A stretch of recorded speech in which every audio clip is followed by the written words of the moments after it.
Magandang araw. Mainit na naman ang usap-usapan ngayon sa boxing world dahil ang sunod-sunod na post ng sikat na Ring Magazine ng video ni General Casimero. Ito ngang bago ngayon ay ang video ni General Casimero kung saan pinaluhod at dinurog niya si Duke Maika. Talagang sunod-sunod ang pag-post ni Turki Al-Sheikh patungkol kay Casimero. Buhat nung tinalo at dinomina nito si Luis Nery. Malinaw na senyales ito na talagang humanga ang Saudi Boxing Big Boss sa angas ng Pinas.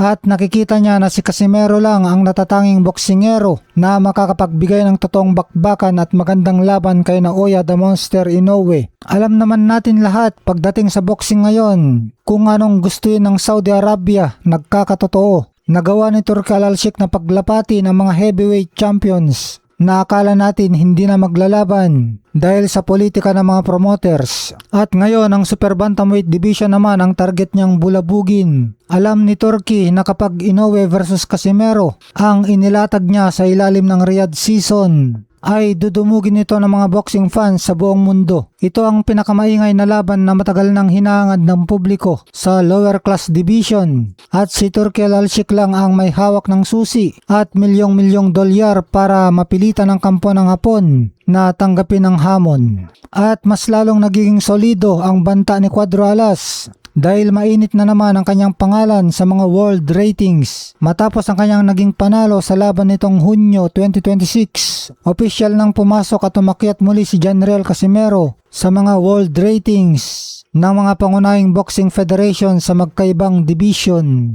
Sa dibisyong super bantamweight o 122 pounds, solidong nakaupo si Casimero bilang rank number 1 sa IBO, rank number 4 sa WBO. At matapos ang napakahabang panahon, muli siyang nakabalik at nakapasok sa top 10 dahil nasa rank number 10 na siya ngayon sa IBF. Hindi lang yan, dahil maging sa mas mataas na timbang ay nakapila na rin siya bilang rank number 11 sa WBC Featherweight Division. Dahil sa apat na naglalaki ang ranking na ito, unti-unti nang napapalapit si Casimero para maging isang opisyal na mandatory challenger sa mga kasalukuyang world champions. Matapos i-post ng Ring Magazine ang bagsik ni Casimero, ay sunod din agad ang post patungkol naman kay Naoya Inoue tungkol sa pagbabalik ni Naoya Inoue sa gym at puspusan na naman ang pagte-training ni Inoue pagkatapos ng kanyang naging laban kay Junto Nakatani. Mukhang sinasadya ng Ring Magazine na pag-aari ni Turki Al-Sheikh na pagsabayin ang ingay ng dalawang boksingerong ito para lalong uminit ang tensyon. Nasabi na dati ni Turki Al-Sheikh na ito ang paraan niya para matesting